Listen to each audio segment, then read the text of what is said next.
Hello friends, welcome back to my channel recipes by Reshmi channel থেকে। আমি রেশমি আজ আবার চলে এসেছি একটা নতুন রেসিপি নিয়ে।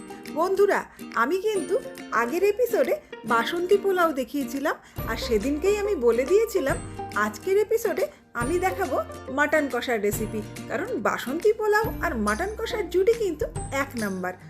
তাহলে বন্ধুরা, আমি আজকে আপনাদের শেখাবো কি করে বানাবেন একদম বিয়েবাড়ির মতো মাটন কষা।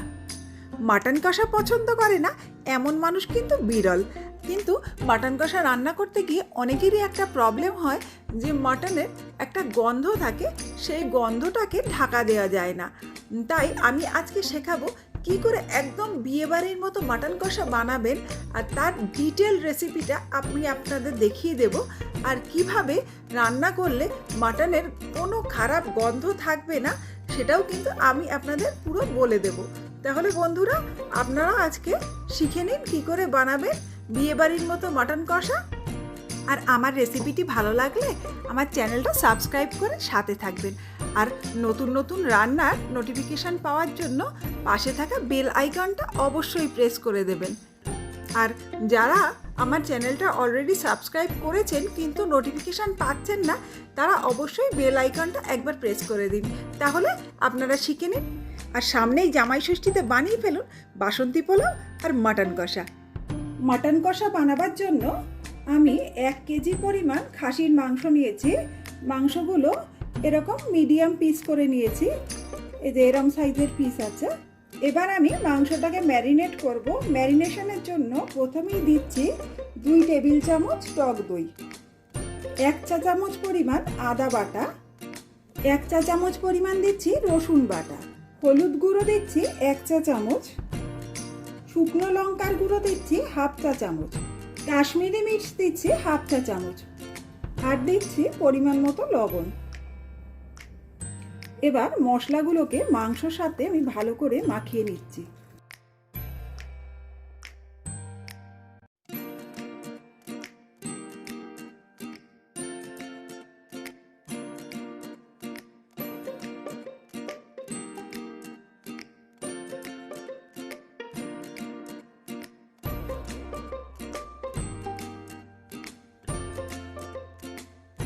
মাংসগুলো ভালো করে মাখানো হয়ে গেছে। এবার আমি মাংসটাকে ঢাকা দিয়ে ম্যারিনেট করে রাখবো মিনিমাম 2 ঘন্টার জন্য। আপনাদের হাতে সময় থাকলে এটাকে 4-5 ঘন্টা ম্যারিনেট করে রাখবেন, আর যদি ওভারনাইট ম্যারিনেট করতে পারেন তাহলে খুবই ভালো হয়। বিয়েবাড়ির মতো মাটন কষা তৈরির জন্য আমি প্রথমেই একটা স্পেশাল মশলা তৈরি করে নিচ্ছি।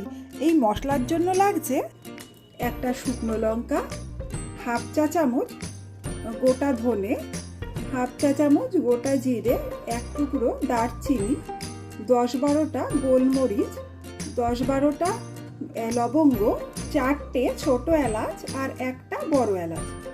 আমি এই পুরো মশলাটাকে একটা প্যানের মধ্যে দিয়ে ড্রাই রোস্ট করে নিচ্ছি।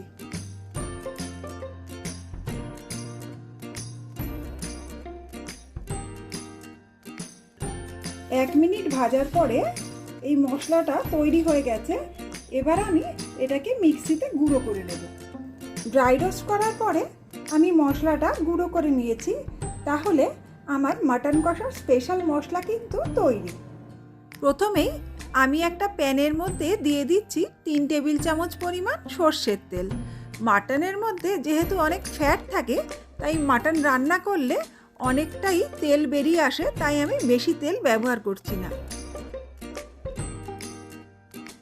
তেল গরম হয়ে গেছে। এবার তেলের মধ্যে দিচ্ছি 1 টুকরো দারচিনি, 2টো ছোট এলাচ আর একটা বড় এলাচ।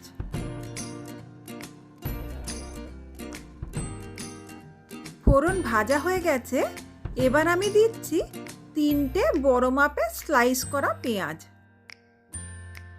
এবার পেঁয়াজটাকে একটু লাল করে ভেজে নিতে হবে।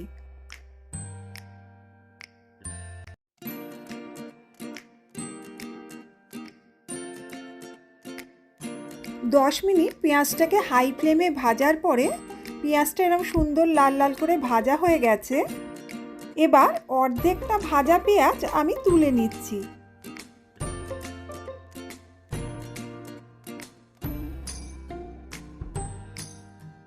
এবার এই পেঁয়াজ ভাজার মধ্যে দিচ্ছি 1 চা চামচ হলুদ গুঁড়ো, 1 চা চামচ আদা বাটা, আর দিচ্ছি 2 চা চামচ পরিমাণ রসুন বাটা।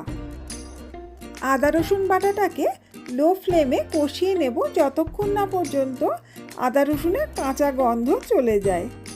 আদা রসুন বাটা কষানো হয়ে গেছে। এবার দিচ্ছি 1 চা চামচ পরিমাণ কাশ্মীরি লাল লঙ্কার গুঁড়ো, আর দিচ্ছি আমার ঘরে বানানো একটা মশলা। এখানে আমি ধনে, জিরে, গোলমরিচ আর তেজপাতা শুকনো খোলায় ড্রাই রোস্ট করে নিয়ে গুঁড়ো করে নিয়েছি। এবার দিচ্ছি সামান্য পরিমাণে জল দিয়ে মশলাটাকে ভালো করে কষিয়ে নেব। মশলাটা কষানো হয়ে গেছে। এবার দিচ্ছি 1/2 কাপ পরিমাণ টমেটো পিউরি। আমার কাছে টমেটো পিউরি আছে তাই দিচ্ছি। আপনারা টমেটো পিউরির পরিবর্তে একটা টমেটো বেটে বা মিহি করে কুচি করে দিয়ে দিতে পারেন। আবার একটু ভালো করে কষিয়ে নিতে হবে।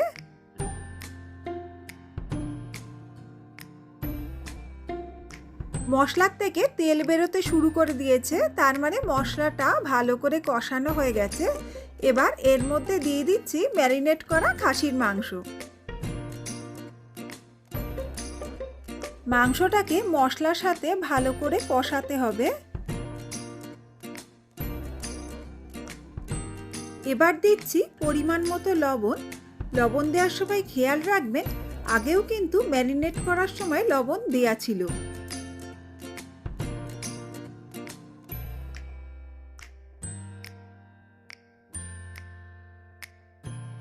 এবার মাংসটাকে 10 মিনিটের জন্য ঢাকা দিয়ে দিলাম। 10 মিনিট বাদে ঢাকনাটা খুলে দিলাম। দেখুন মাংসর থেকে জল বেরোতে শুরু করেছে। এবার মাংসটা ভালো করে নাড়াচাড়া করে দিতে হবে।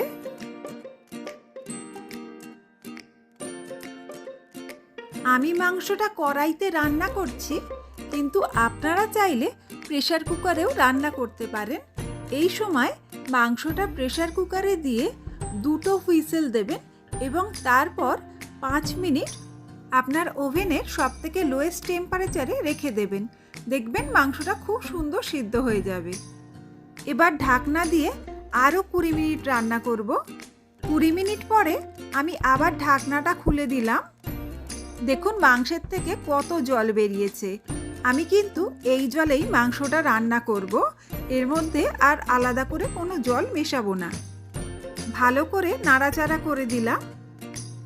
আবারও ঢাকা দিয়ে মাংসটা আরও আধ ঘন্টা সেদ্ধ করে নেব। এই সময় কিন্তু ওভেনটাকে মিডিয়াম ফ্লেমে রাখবো।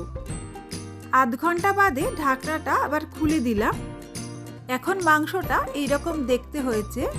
মাংসের লুকসটাও অনেকটাই বদলে গেছে আর মাংসও বেশ অনেকটাই সেদ্ধ হয়ে গেছে। এখন দিচ্ছি পেঁয়াজ বাটা। আমি প্রথমেই যে ভাজা পেঁয়াজটা তুলে রেখেছিলাম সেই পেঁয়াজটাই বেটে এখন দিয়ে দিলাম।